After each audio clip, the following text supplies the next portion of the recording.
I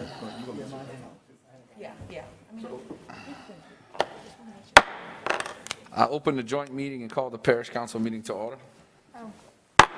I call the city council meeting to order. All right, we welcome you to a special joint meeting of the Lafayette City Council and Lafayette Parish Council.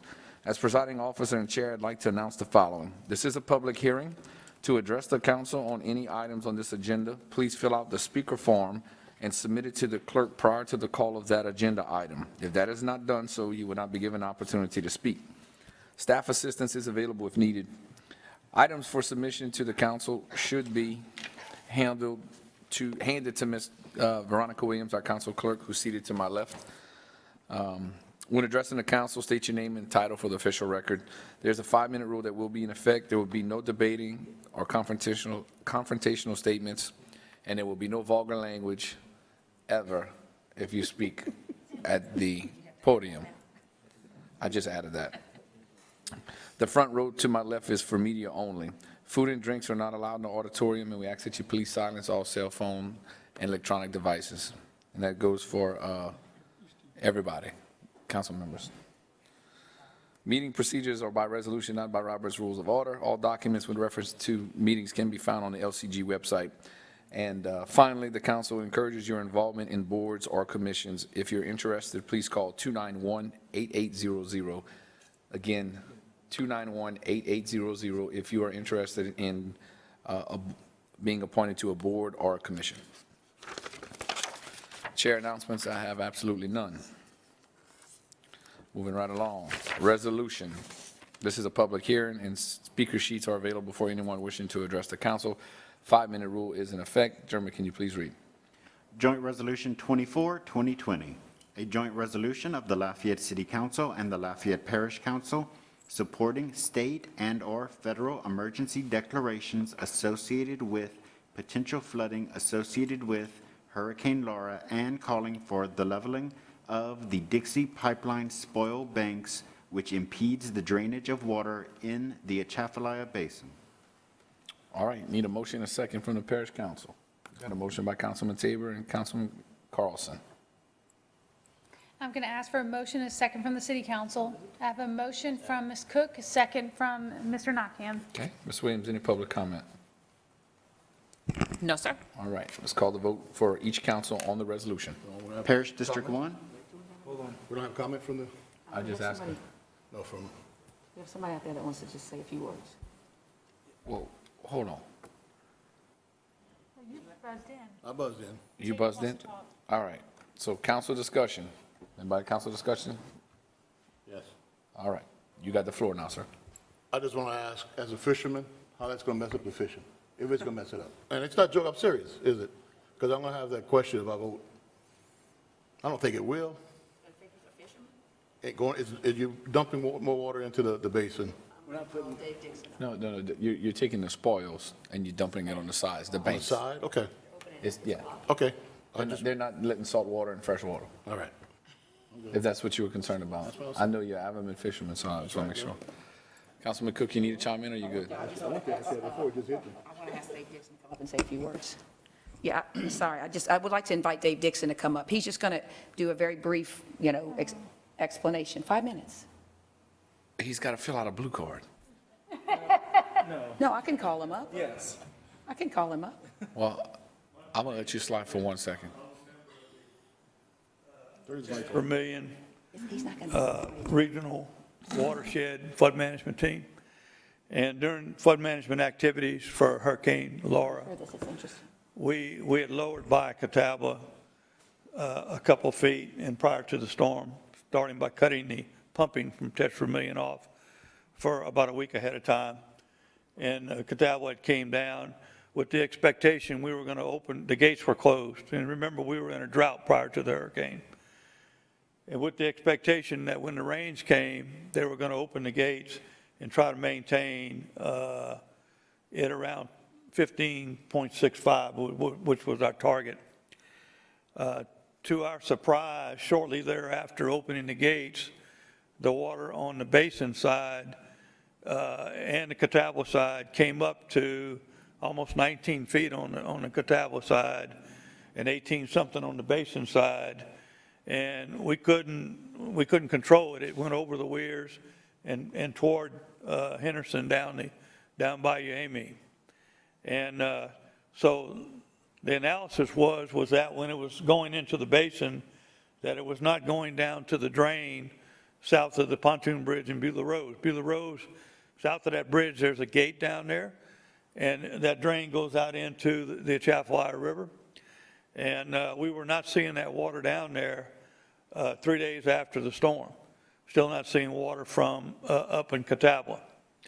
And so what we did, two of the people working with us in St. Martin Parish, one of them's a parish councilman, the other one's the mayor pro tem of Henderson, brought their boats up in there, and they're really very familiar with the area because they're both commercial fishermen, and they go up in there.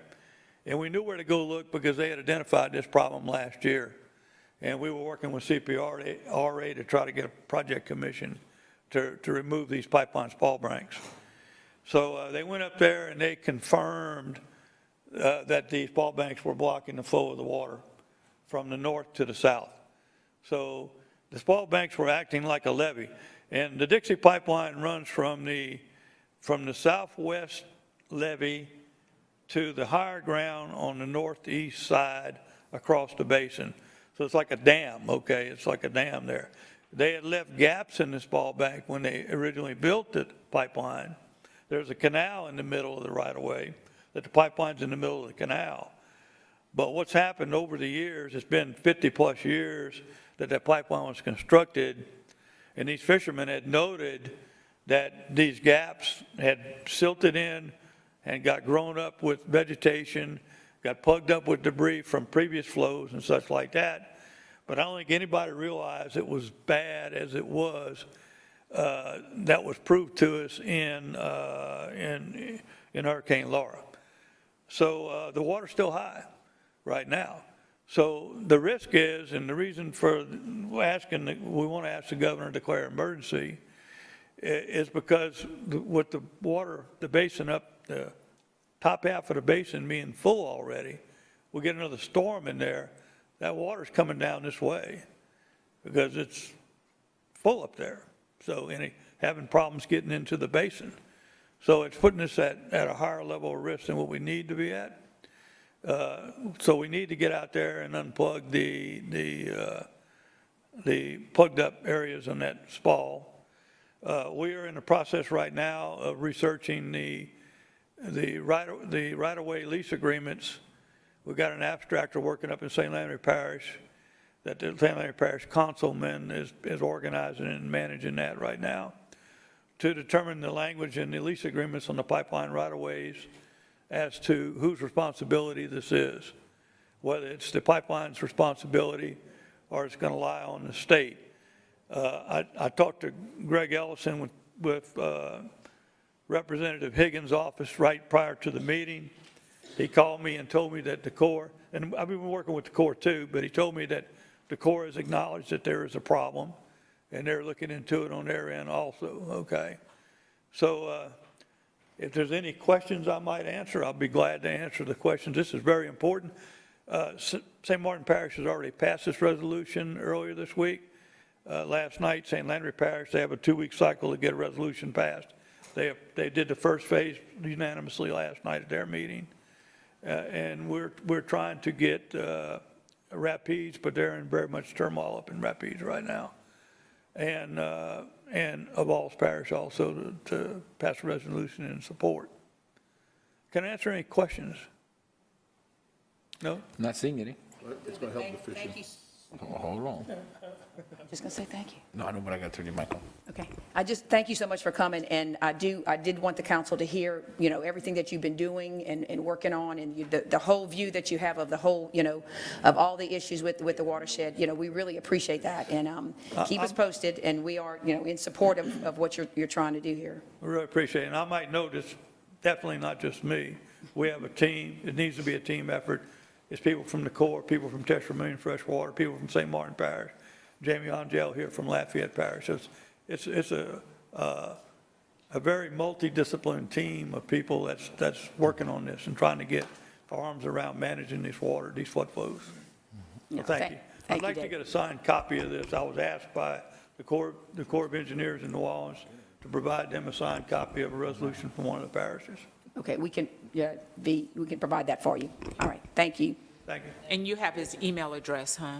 Okay, and we'll get it to him. Okay, thank you, Mr. Dixon, for your time and being out here, and thank you, Carlson, Gilbo, and Nanette for bringing it to the councils. It's a great thing, and let's just make it happen. All right, any other comment? Any other council discussion? Seeing none. Any public comment one more time? No public comment. Okay, please call the vote on each council. Parish District 1, Yes. Parish District 2, Yes. Parish District 3, Yes. Parish District 5, Yes. City District 2, City District 3, Yes. City District 4. Yes. Motion to adopt by the Parish Council is approved. Motion to adopt by the City Council is approved. Okay.